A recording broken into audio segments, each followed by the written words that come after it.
Hello, soccer fans. This week on the broadcast, Torino stops Juve home winning streak in the Derby delle Mole. The Milanese continue the meltdown while the Romans pound the oppositions. And in Champions League, Juve shows off its world-class defense against Monaco. My name is Graziano. This is the Italian Soccer Addict broadcast, and you are where you need to be to get all your soccer information.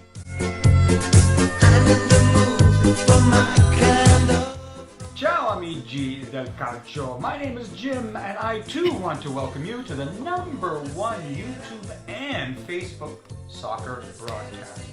Graz, what did you think of the French elections? You know, while they say that the pen is mightier than the sword, in France, unfortunately, Le Pen wasn't mightier than the horde. Very, very insightful. The highlight match of the week was the Derby delle Mole between Juve and Torino. It has been played 195 times going back to 1907, with Juve having an 84-56 win advantage. Recently though, Juve have only lost once in the last 22 matches, and Torino haven't won at You Never Win Stadium since 1995. Thanks to Allegri's decisions to rest 5 starters, Torino gave them quite the run. Adam Jajic's fabulous spot kick gave the Granata the lead in the 57th. A controversial red card, surprise, shown to Toro's Aqua not only got Mihailovic sent off for protesting, but left 10-man Torino defending for the last 40 minutes. To take advantage of the 10-man Torino, Allegri introduced 3 starters, and big money man Higuain bails out Juve in the 92nd to salvage a 1-1 tie. Even though Torino couldn't hold on for the victory, they did manage to stop Juve's home winning streak at 33, and that's no bow. The Milanese misery continues to deepen. Inter, who had only 2 points from the last 6 games, traveled to Genoa, who had only won once in the last 20 games. Guess what? Genoa got a second victory. Goran Pandev, who featured in Inter's triplet victory in 2010-11, came back to haunt Inter with a side foot volley in the 76th.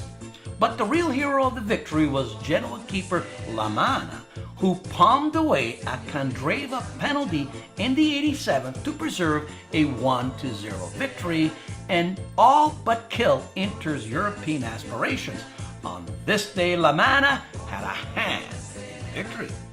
At the San Siro, Roma also heaped misery on the Milanese as the Romans scored quickly and often for a 4-1 victory. Dzeko got Roma the early lead with a one-time right footer in the 8th from a Salah assist. Dzeko was at it again in the 28th, this time with a header from a cross for a 2-0 halftime lead. Dzeko now leads all Italian scorers at 27 goals. In the second half, a Pasalic header gave Milan hope until ex-wonder kid El Shaarawy, who they sold to Roma, dribbled into the box and puts one into the top right-hand corner. In the dying moments, De Rossi converted a spot kick to seal the deal.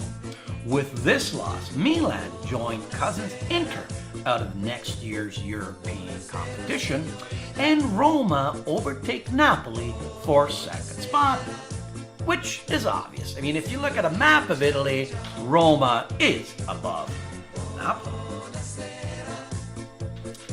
Napoli hosting Cagliari at the San Paolo got a celebratory performance from birthday boy Dres Mertens, who turns 30 today, with 2 goals and an assist. First, he redirects an Insigne cross in the 2nd minute. Then he fires a worm burner into the corner in the 49th to give him 24 for the year. In the 67th, he turns provider, finding Insegna, who gets his 15th of the year, and Napoli saw out Cagliari 3-1. Mertens now has 24 goals of the year, the same as that Higuain guy who left for 100 million euros. Informed Lazio held nothing back at the Olimpico against Sampdoria and put 7 by the Doriani. They scored early and often and put 5 in the sack before halftime.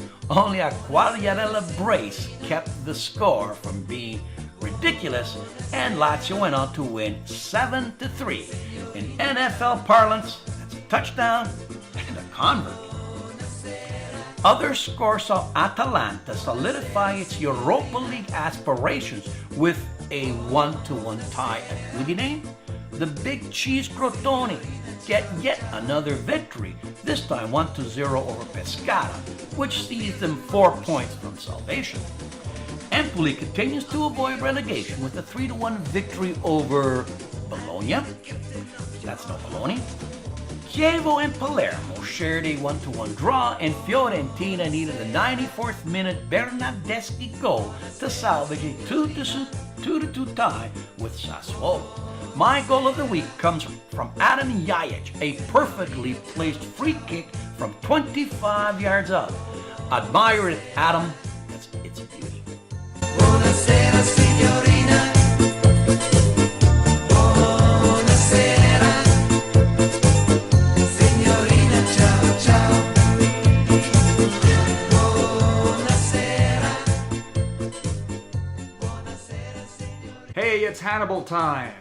In the land of the bratwurst, Bayern Munich, aka Big Money, won its 26th league title and 6th in a row.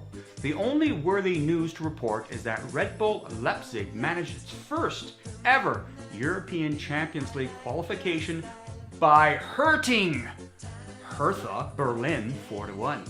Yes, Red Bull does give you wings. In the land of the baguette, France, in case you are confused, PSG made Bastia say basta after hitting them for 5 goals. Cavani got 2 more to give him 34 for the year. League leaders Monaco, resting most of their starters, beat Nancy, who played like Beyonce, 3-0. With 3 games to go, Monaco leads PSG by 3, with 1 game in hand and a baguette in the other. In the land of the tapas, Barcelona got 1 goal each from the Holy Trinity to down Villarreal 4-1. Real, not to be outdone, also put 4 in the sack by beating Granada 4-0, getting 2 goals each from James Rodriguez and Alvaro Marotta. Both Barca and Real are tied with 84 points with 3 games to play, but Real has a game in hand and the league title in the other. Across the pond, in the land of fish and chips, Man City started the week by smashing Crystal Palace 5-0 with 5 different players contributing. This win puts them in contention for European play. West Ham did Chelsea a big favor by beating second place Tottenham 1-0, thanks to a Lanzina rocket.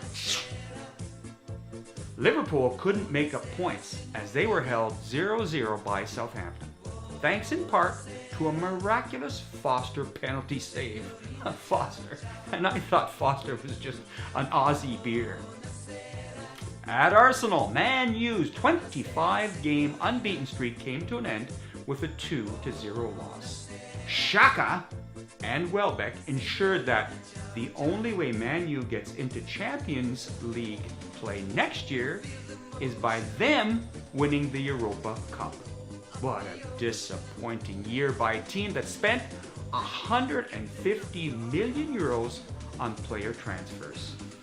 As for Arsenal, it was lucky 13 as it took Arsene Wenger 13 tries to best Mourinho. The special one, for the time being, is the normal one. Chelsea can put one hand on the title with a victory over relegation-bound Middlesbrough on Monday. Even the Elephants are betting that Conte will follow Ranieri as the next Italian coach to win the Premier League. And I agree. That's it for Hannibal, and put those pachyderms to bed.